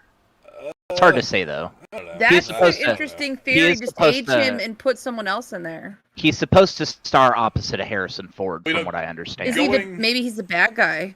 We don't know. It's probably the bad guy. Mads Mikkelsen. He's I think, always has a been- bad guy. If you look Mads at his Mikkelsen, history, I'm it pretty seems sure like. has been cast as the villain. That's Okay. I've read that he's going to be playing the villain. Now, let's see. Going all the way back. Now, there's news for this going back a long important bits. There's some of the background. In April 2005, Lucas said he wanted the possibility of introducing a younger character in Indiana Jones 4, but did not take over as a main character, possibly to use in future Indiana Jones films. That's what we ended up getting, the old mutt, whatever. And then in 2000, let me find it again. 2000. Okay, here's an interesting part that got my attention. In February of 2017, Star Wars actor Mark Hamill, during an interview with Comic Book Central, expressed interest in playing a villain in this film. Speaking with Screen Crush in March of that year, Jim Broadbent stated that although he hadn't been contacted by Spielberg or anybody else to reprise his role, that he is willing to do so. About him being in there, so I don't know. On the 25th of April of that year, it had been pushed back at that point to July 10th of 2020. That same day, Jon Favreau, the director of the live-action remake of The Lion King, revealed this film would arrive in cinemas on July 19th of 2019. That never happened. Let's see. Then September 4th, David Culp said some things. Character of Mutt Williams would not be returning in the film. That's what he said on September 4th of that year. also stated that a screenplay was at a stage where Spielberg was mostly happy with it. During an interview with Chris Heath of GQ, published 9 days later, September 13th, Harrison Ford received a text informing him that the new version of the script was ready for him to look at, and he told Heath his hopes that filming would start in the second half of 2018. And now here we are in 2021. Let's see. Now we're getting all the way to 2018. Nothing important. 2019. Let's see. Trying to find stuff that comes from people like Ford. On June 2nd of 2019, when asked by Variety about the fifth film, let's see, Harrison Ford said when he was being interviewed at the opening of Star Wars Galaxy's Edge at Disneyland, let's see, that the filming should begin sometime in 2020. They've been misquoted as saying it would be in June of 2019. On the 28th, their Twitter account, the Discussing Film website, asserted that the production is looking to start Indy 5 filming in London in April of 2020. So they could be filming in London right now. Now, as we get on to 2021, on January 5th, in a conversation, John Rhys Davies, from the first couple of films, reiterated his interest in returning to play Salah if asked, noting that the film is allegedly going to be shot in May, but voiced some skepticism about such a film getting made around COVID, which, we understand. January 22nd saw James Mangold tweet that all the movies he was working on at the time were set in the 1960s, in New York City, potentially hinting at the timeline placement and a locale for the fifth Indiana Jones adventure. And we do know that he is directing this film. Let's see. On February 21st, Sean Patrick Flannery, a name that we all know very well, especially Jeremy, who played the Indiana Jones between ages, I was going to bring that up. Between ages 16 and 21, told Pop Culture that although he hadn't been offered a chance to appear in the film, that he would not discard the opportunity if asked, while acknowledging that he would not want to replace Harrison Ford in the titular role. So, I don't know. I haven't heard anything about him being cast, but I don't really know. But yeah, I was going to bring that up in the next part of this. He played, when I brought up earlier that there was a young Indiana Jones. There was 4 seasons. He played the young Indiana Jones for 4 seasons and in 4 movies. And then was he good? Yes, he was. Sean Patrick Flannery is fucking amazing in the first place. But yeah, I think he played a really good young version of the character. It was definitely a TV show though, so and all the movies were made for TV. So if you watch them, watch it with that grain of salt. Gotcha. But something else I forgot to point out was in the third movie, the young Indiana Jones was played by River Phoenix. I didn't know that.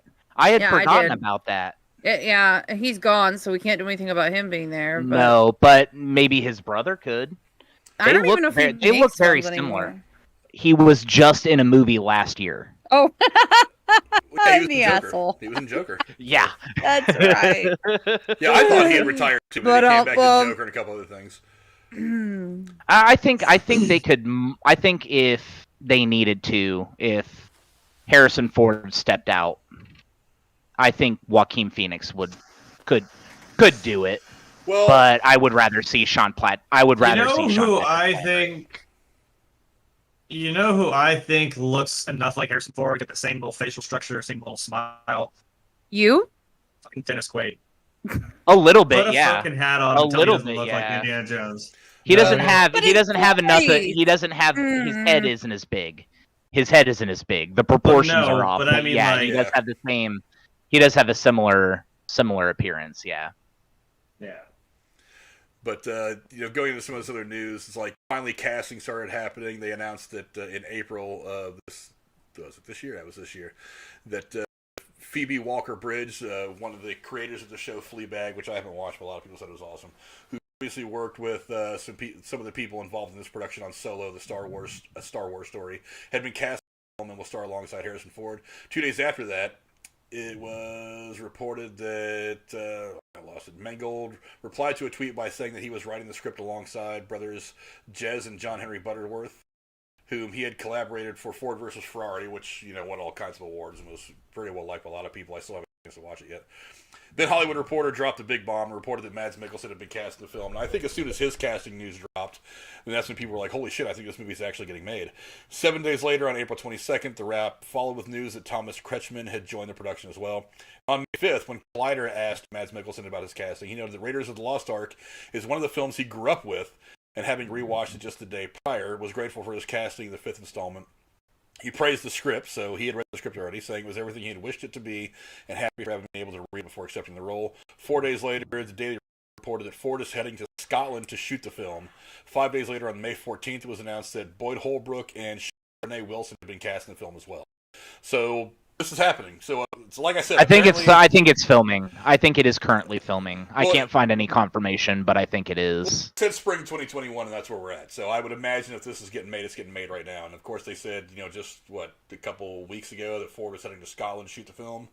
So I would imagine that it's filming somewhere. But there's some other news about this that I found very, very interesting. And again, we don't really know a lot about this 5th installment yet. All we can really do is speculate. But you're saying, I'm sorry. I was gonna say, do tell. I'm very curious what you got. Well, in speaking with the Hollywood Reporter in an interview published on June 22nd of 2016, then Disney CEO Bob Iger confirmed that while Indiana Jones 5 is not intended as the final big screen outing for the Indiana Jones character, it will be followed by a reboot of some sort. Ooh! And during the big investor call that I referenced a few times since it happened in 2020, Kathleen Kennedy introduced the film as the next and final installment. So who really knows what's going to happen? Now, there have been rumors for a reboot of this thing for a long, long time now. Do you think they're just going to wait and see how it plays out because they know that the Crystal Skull was kind of a mixed bag? They're just going to wait and see how people receive whatever new project they have? Yeah. Seems like they're going to follow the money. I mean, if people don't show a lot of interest in whatever this 5th installment is and the numbers don't come in box office-wise, why would they even do a reboot? Well, money, for one. But creatively speaking, I mean, there's, again, one of the rumors that I've heard about this is that Chris Pratt is one of the people that, since Disney has a long relationship with him for all this stuff that he's done with Marvel, that he could step into the role and they could reboot the character with him in the role. Huh. I've heard that I'm not sure I feel about that. Whatever. I mean, he's well liked. I mean, he's not bad, and he is really nice to look at. But I don't know. Harrison Ford is just so iconic. But a lot of it, I think, is going to come down to Harrison Ford as well. I think if they try to reboot this, and Harrison Ford, while he's not a young guy anymore, I don't think he's going anywhere anytime soon. I think that if they're going to reboot this and recast it while he's still breathing, they're going to talk to him and say, hey, look, what do you think about this guy? They're going to get his input. They're just not going to put some asshole in there because he's good looking and he can crack the whip. I mean, I would imagine that he's going to have some say in how this thing moves forward. Because, this character and Han Solo have been two characters that Harrison Ford has taken a great personal interest in over the course of his career. So I don't know about Han Solo, but yeah. Well, he wanted Han Solo to die. I mean, because he hated playing the fucking character. Maybe in the first movie. After that, though, let's face it. No, he is adamantly said in every movie, I don't like this. I don't want to play this character anymore. That's why he wants that to be his legacy. The only reason he came back is because Lucas promised him that he would kill off Han Solo. So people would stop asking him when he's coming back, because if he's dead, he's dead. Because he didn't want to fucking do it anymore, and then he still came back for the last movie. Well, they probably couldn't they have filmed that cameo during the filming of the movie he died in? No, they filmed that after. They filmed that specifically because Carrie Fisher died. Yeah, I think they appealed to. I think they pulled his heartstrings a little bit, because I have read that that was supposed to be Carrie Fisher that did that, but once she passed away after the episode 8 was released, and that they kind of said, "Hey, can you come back and do this for us?" And I think kind of to partially in wanting to help kind of end things for her character, and to kind of just be involved, part of the paying an homage to her, because there was parts of that movie that were very much an homage to her, and I thought that was fine. That was kind of his way of kind of paying tribute to her. So that's sweet. But because she would have done the same for him. Right. I think so. Yeah. Well, I mean, they dated for a time during the filming of the original Star Wars, so. Yeah, that's something I didn't know. Oh, it's in her memoirs. She talks about it from what I've heard. I mean, Oh, wow. I haven't read her memoirs, but yeah, she talks about it. Oh, no. That's Did you what see makes Drew the wrote whole- in the chat? Reboot it with Adam Sandler. God, No. oh my no. Drew, I have a love you, but better one. no. What is it, Jeremy? Well, Jeremy in the chat says Nicolas Cage. I don't know about Nicolas Cage. I don't think he's acting anymore. I do. Oh, he is. He's just acting a lot of low budget stuff. Oh, he is. He's got to pay the IRS. He still is.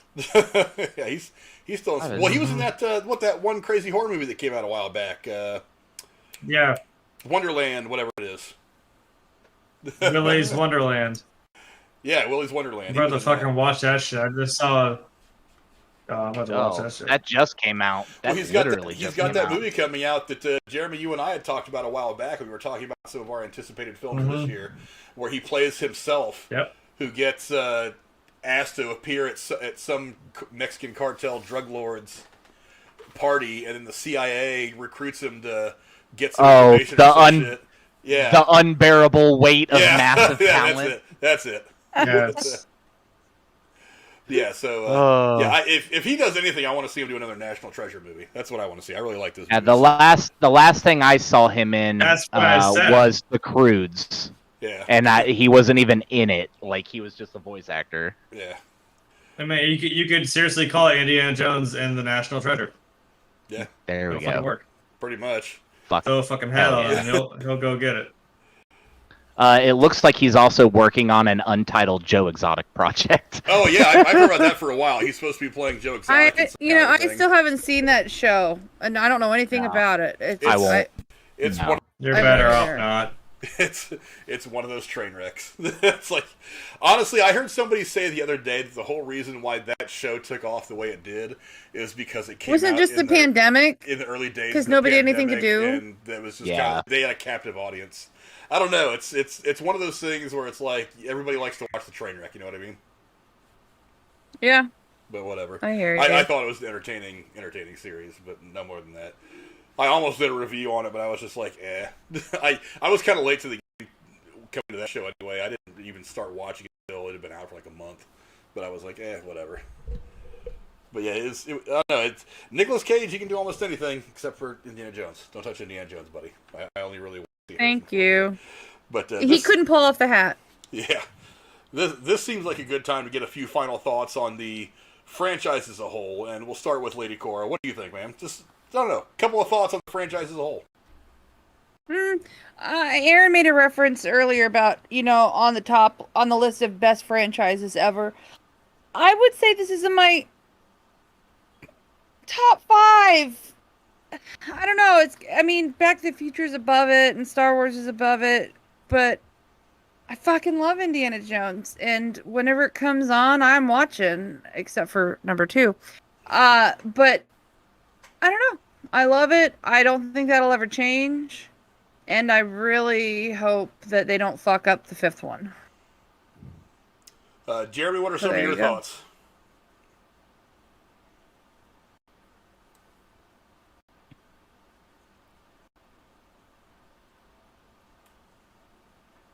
Jeremy, what are some of your thoughts?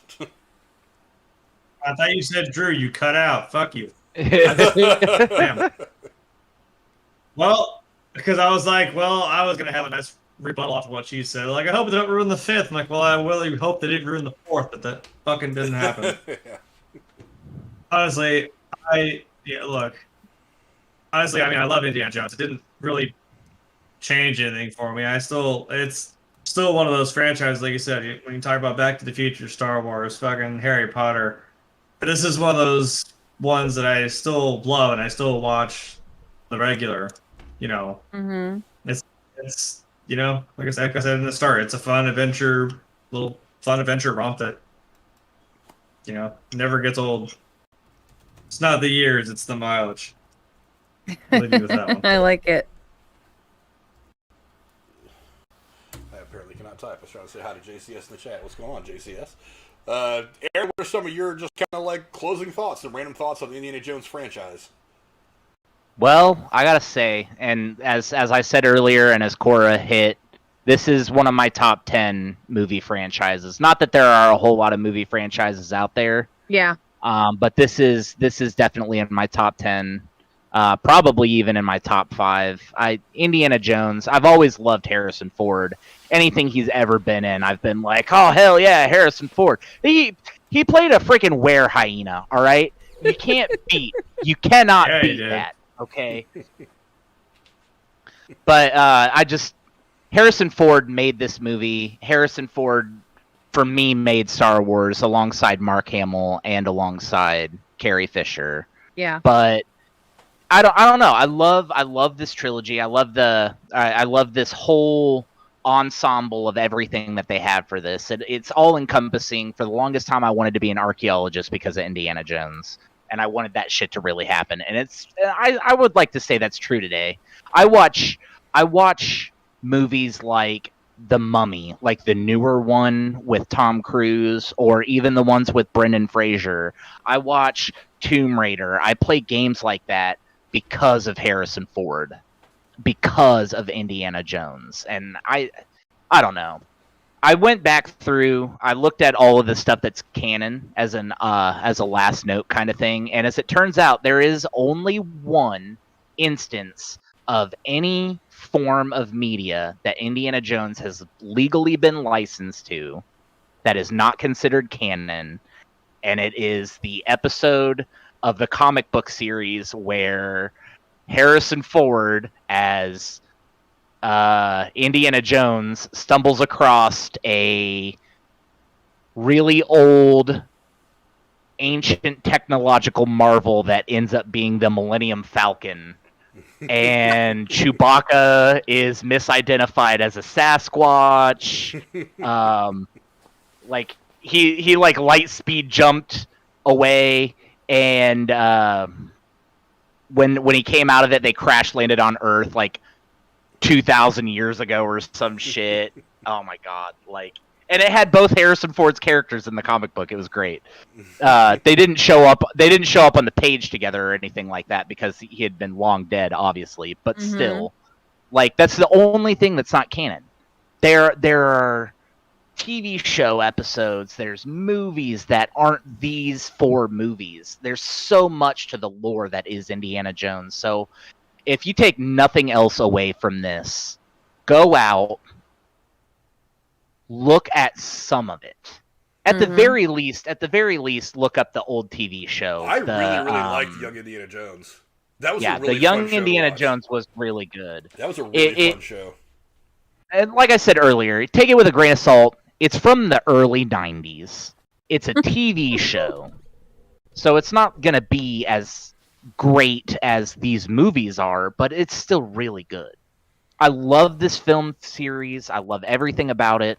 I will watch the next one even if it bombs. I'll watch the one after that even if it bombs. And I'm honestly a little disappointed that we're not going to get Shia LaBeouf as the next Indiana Jones, with that scene from the end of the 4th movie where he like goes to try and pick up the hat and Harrison Ford yanks it away from him. He's like, "Not today, Junior." Like, that was the greatest on earth. Like, I want that to happen.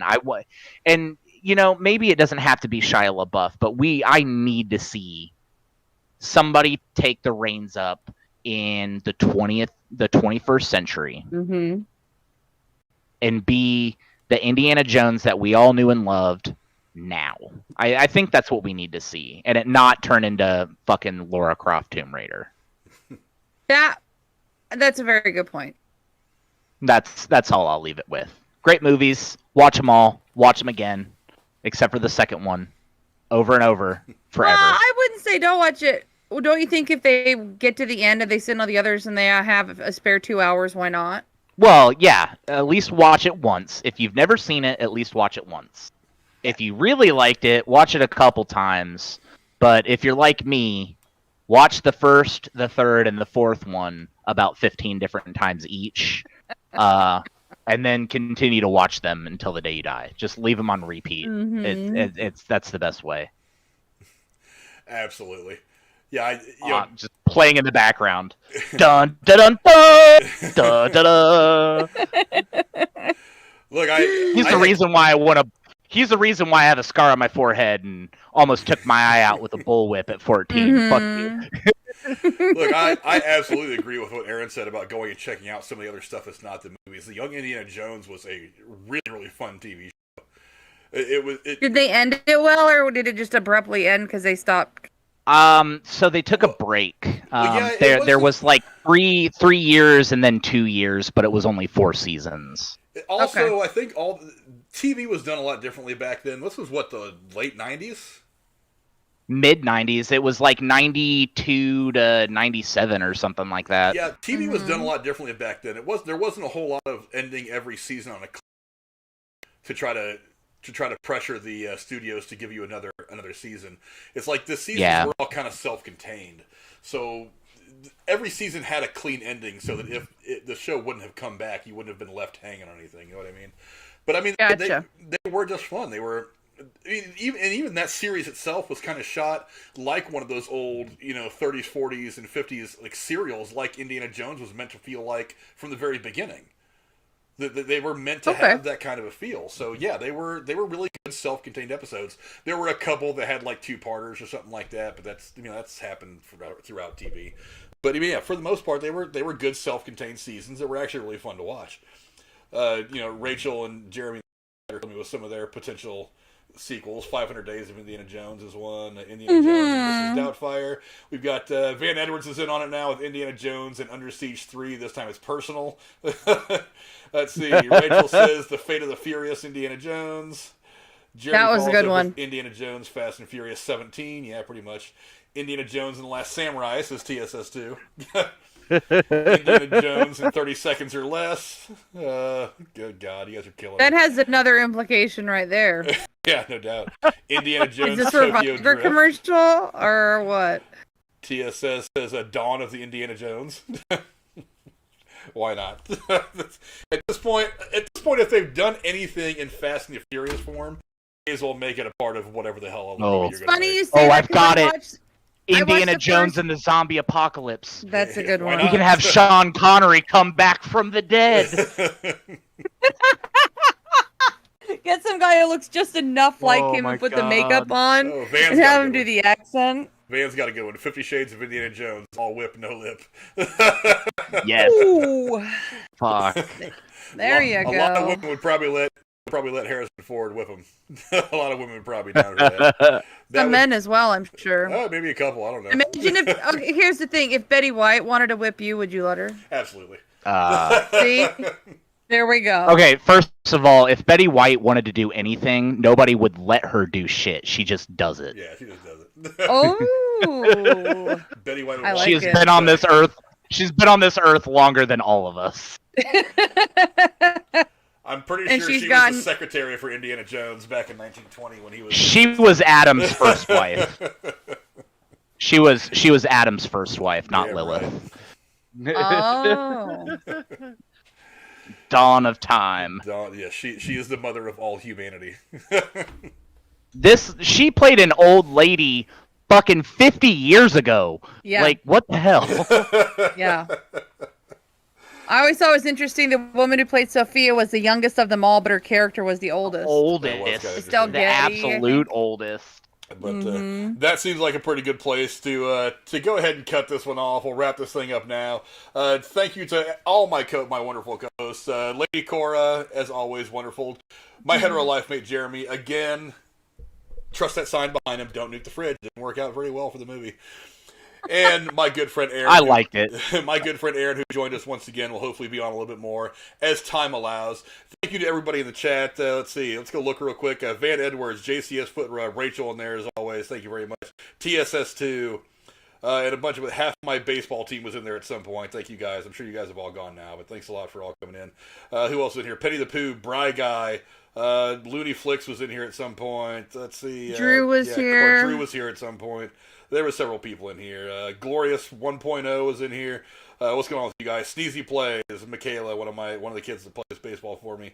Thank you guys all for coming and hanging out. We very much appreciate it. And of course, half of my baseball team subscribed. Thanks to all you guys. Thanks, Greg. Thanks, Sneezy, Braden, Junebug also subscribed today. Extreme Shaft, great name. Can we trade names?